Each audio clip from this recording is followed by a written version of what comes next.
You're listening to the Fan2Fan Podcast, and on this episode, we're talking about the last comics on Earth. Here we go.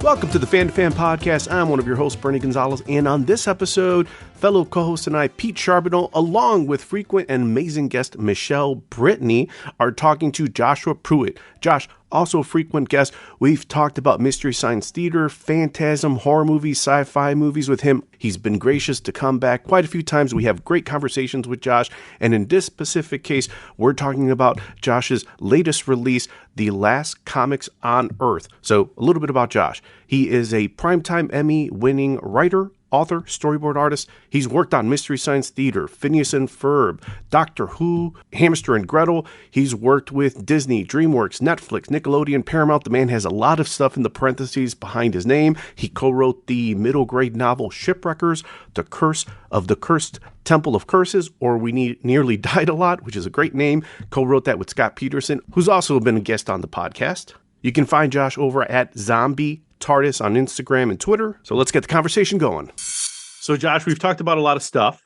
and as you've shared some of the many things in your parentheses behind your name, one of the things you've worked on the Last Kids on Earth animated series. Yes. And when you were talking about this, I always remembered, oh yeah, that's right, Last Kids, it was on Netflix, and it did get me Googling to figure out like what this is about. And it was like, oh, there's a whole book series that inspired this animated series. That's but right. Now there is a comic book that has been released, Last Comic on Earth, on the day that we're recording today on the 25th of April. Happy book day. Yeah, happy book day. Congratulations. Thank you. Oh, thank you. Thank you, Yang. Have you ever wondered what we'd look like as comic book characters? I think we can do better than that. How about superheroes? The Last Kids on Earth star in a brand new graphic novel series. And it's gonna be epic. Get ready for strange new adventures and goofy jokes. Featuring the Last Kids on Earth like you've never seen them before. The Last Comics on Earth, available wherever books are sold. And pick up the entire series. Yeah, so a little bit of context. So the it's a giant series, middle grade, heavily illustrated by Doug Holgate, written by Max Brallier. It's literally kids at the end of the world with monsters and zombies. It's Evil Dead for kids. To, put too fine a point on it, that's what it is. And so it was hugely successful. They've been trying to get it in animation for a while, and there was a hot second where I had actually been tapped to play with it at Disney. And at the same time, it was being offered over at Netflix. They hired my Shipwreckers co-writer and head writer on Milo Murphy's Law, Scott Peterson. He literally got the job behind me. He was sitting behind me. And he's all, Josh, remember that thing Disney was talking to you about? They just offered me that job over at Netflix. So there was a bidding thing that was happening that we were not aware of. Ended up, Scott was kind enough to hire me on that show and had the chance to meet Max and strike up a friendship. And obviously, we all had similar interests. Had a great time on that series. They ended up winning an Emmy for the first episode. And Max and I hit it off. So we were friends for many years. And I got tapped to actually co-write the video game. So they kind of built the story, and then I wrote a lot of the dialogue for the video game. And Max and I are kind of looking for the next thing to do together. And that's where this came from, was that they were getting serious about spinning off The Last Kids on Earth. And the thing that Max and I kind of built was this idea that, okay, kids are in a comic shop, right? So we've talked about comics on this show. And like, okay, if I was in a comic shop and it was the end of the world and I got to the last issue of my favorite comic book and realized that there weren't any more coming because it was the apocalypse, there would be a moment of horror, which exists for our cast, Jack, June, Quint, and Dirk. But at some point, like kids do, they're going to realize, wait, we could just make our own. So that's the kind of the core of The Last Comics on Earth, is that it gets to the heart of that creative impulse that I think we all have as kids. And it's built around this idea that if there's no more comics on Earth, you got to make them yourself. So the gang kind of very quickly get together and decide that they're going to write and draw the next episode or issue of Z-Man. their favorite comic book series, and they quickly kind of dispose of him in the first few pages and replace him with heroes based on themselves. And so it's a total blast. It's something that we've built. It's supposed to be funny. It's supposed to be wacky and silly. There is a story. There is definitely a thematic element at play. So, parents out there, it's not just totally disposable, but it is supposed to be a good time. And it's a little bit meta because it takes place in the Last Kids universe, but it's our characters who are actually inventing this comic, illustrated by the incredible Jay Cooper. Doug Holgate comes in and he does these wonderful wraparounds and break-ins for us in that classic Last Kid style. But Jay has this really fun look to his work and is a comic geek, kind of like we are. And so there's little touches and hints to, classic comics, classic comic characters, classic comic covers. But if you are not up on your comic book history, you're not going to miss it. We put some fun winks and nudges in there. So I bought it early this morning, Josh, and devoured it during lunch. And I saw towards the end, there are 8, soon to be 9 prose novels that were released. So since I'm not 100% familiar with it, and for folks who may be checking this out, were the books then they featured spot illustrations? Is that that's kind of right, the format? But heavily, yeah. Okay, but this was their first actual comic book.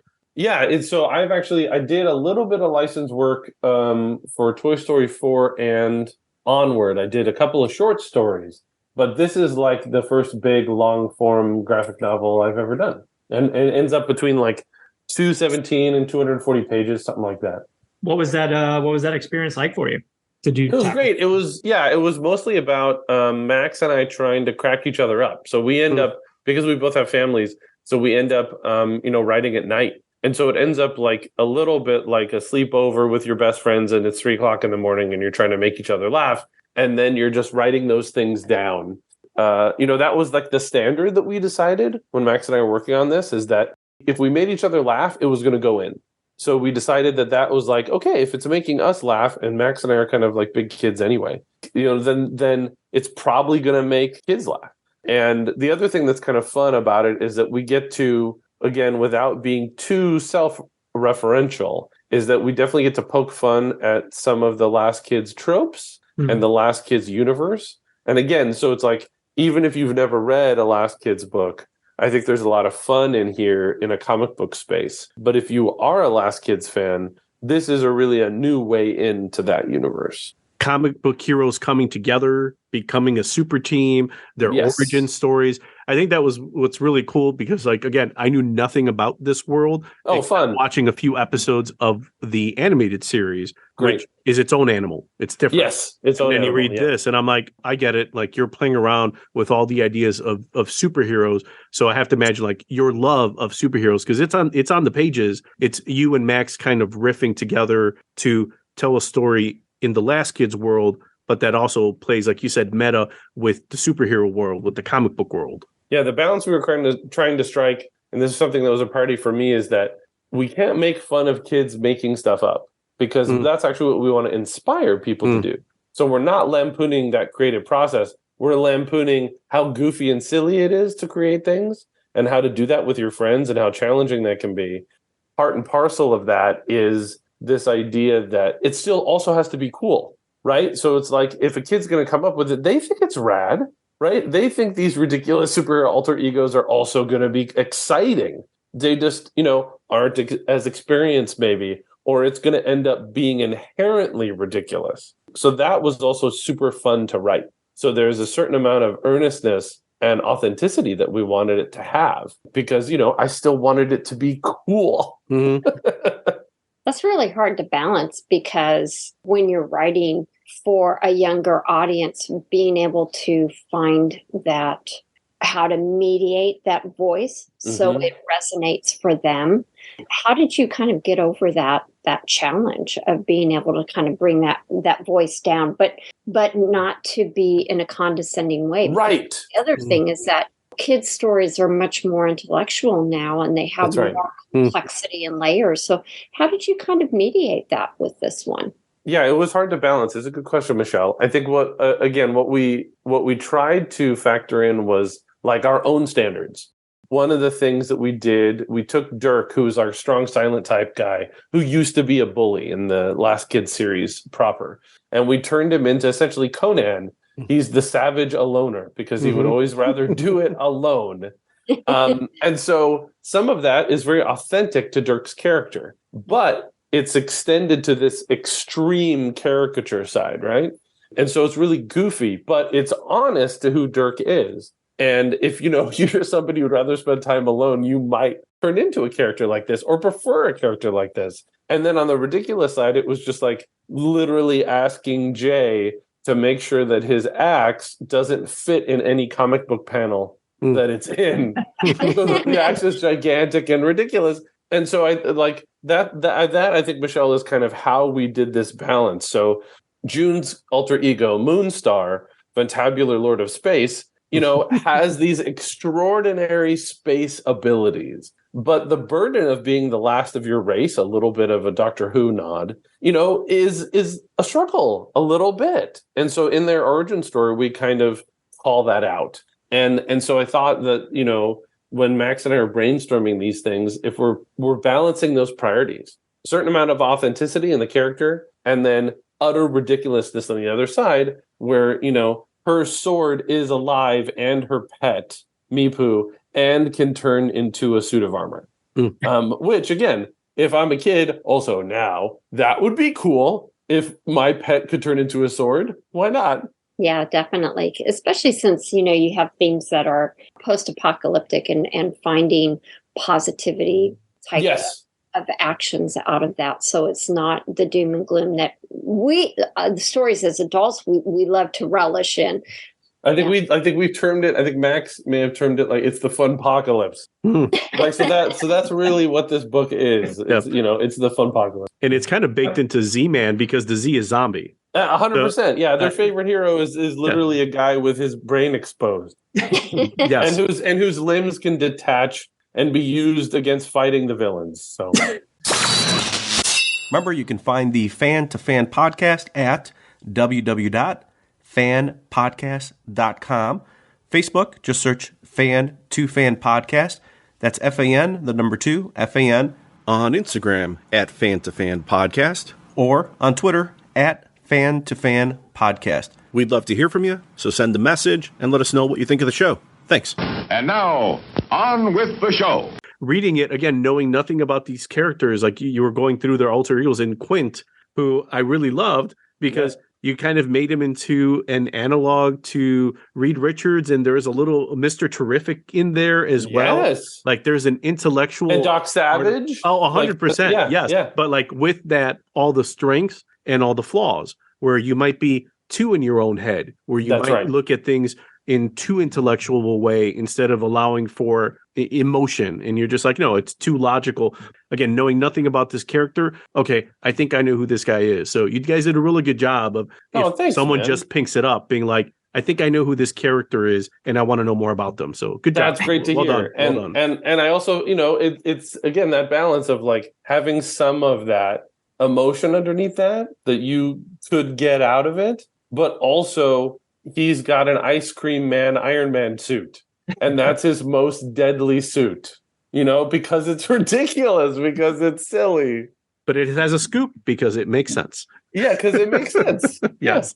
Because you and Max obviously know these characters really well. When you're trying to make each other laugh, are you pitching it as the characters are doing this, or are you saying like, well, June is going to do this? How do you go about when you guys are just kind of riffing and working on your jokes? Is it are you in character, or are you? It's both. It's sometimes speaking in the dialogue to try to make the other guy laugh, or it's like, ooh, what if we did this? Or ooh, we need this.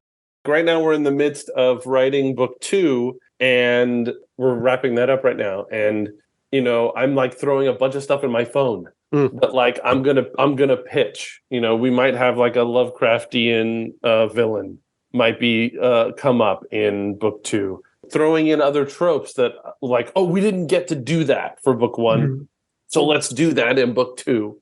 So there's definitely stuff like that, or things like looking at some of their abilities and going, oh, we didn't tap into that. The other thing that happens often, my son just read this and he was like pitching me stuff. So there's like a couple things even in this one that like come from like pitching ideas verbally to my kids, and then they'll pitch things back to me, and then I go pitch that to Matt and Jay. The kind of like the premise behind it is these kids go into their comic shop in the apocalypse or funpocalypse, and there's no more issues of Z-Man that they can enjoy because, you know, the apocalypse, right? Yes, so they start to make their own. But I love there's just some really good lines in here. And when you mentioned, like when we were talking about Shipwreckers and how you and Scott worked on that, and it was jokes that maybe didn't work in other productions you guys are working on, but you're like, no, these are the ones that work for us that will then work in the thing we're doing. Like, that's right. That dad joke will not be taken out. Like, it will live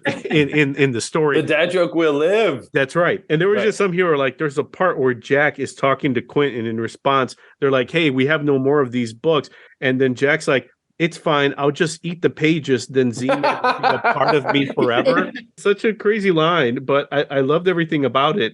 The part where Jack is talking about making comics, and it's June talks about, yep, we'll write the rest of Z-Man together. We'll all work on the story, and then Quint can draw it, and I can do the colors. And Quint's response, I'd never been so seen before, Josh. So to you and Max, thank you. His response is, just no horses, please. I can't draw horses. And from a comic book artist, you told me there was a story about horses and cars. Find another artist. I don't want to draw that story. I don't care who it is. Alan Moore, Neil Gaiman. I'm like, sorry. I'm out. Your comic book about horses driving cars, that's literally the Venn diagram of everything I don't want to draw. I can't do that. So thank you for, I feel seen. Thank you. That reminds me, I wanted to pitch you on an idea I had called Horses versus Cars. So we'll talk about versus cars. That's almost as bad as your Mr. Ed meets Herbie crossover. Oh my God. No, but I still want that one. But yeah, and kind of to your point, Michele, like that's where that authenticity comes in. But that's a storyboard artist speaking. I wanted to throw out to wrap this up that like on Saturday, May the 6th, Free Comic Book Day. And this is something that I was super excited about and lobbied Penguin. And they had done one previous, so I felt like I didn't have to lobby too hard.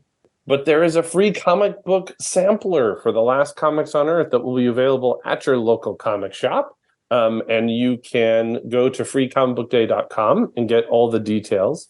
And there are free all ages comics out there that folks can pick up. And, you know, on the 6th, check out your local comic shop and head in, get a couple free comics and buy a couple comics and support that local shop. But yeah, you know, it's a great opportunity to reach kids where they're at. And it's a great little preview of kind of what we have in store in the full graphic novel, especially if you feel like, I don't know, it's a whole universe. I don't know that I'm ready to jump in with both feet like Bernie did. But, you know, a great way to kind of get into the world of The Last Comics on Earth. And I'm so thrilled that it's going to be available. So yeah, Saturday, May the 6th. Free Comic Book Day. It's like the closest thing the comics world has to like a national holiday. 100%. One, the fact that, again, Josh, congrats, because the fact that I had a reminder to get this book and I was able to drive to a Target where I get my deodorant to buy your book.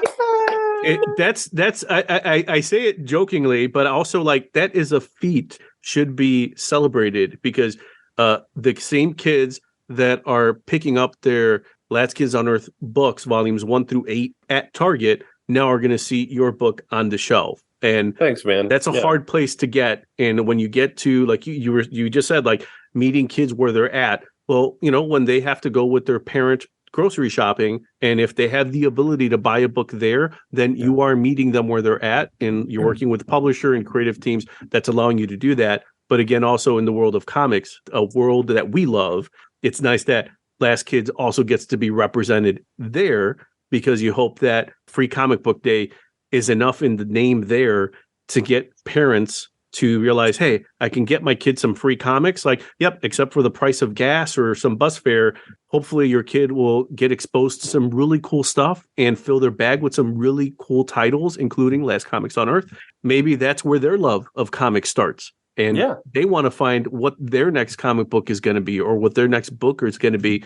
I can't imagine it gets much better than that, Josh, to be like, hopefully a part of that. So congrats, man. Awesome stuff. Thank you so much. And to get the chance to be some kid's, first comic, to get the chance to be a kid's, spinner rack experience, right? At Target or, Barnes and Noble or Costco. And, that's super special and means a lot to me. So thanks. And luckily, Bernie, that kid won't have to eat the book. He won't eat the pages because there's more. No, you just read it.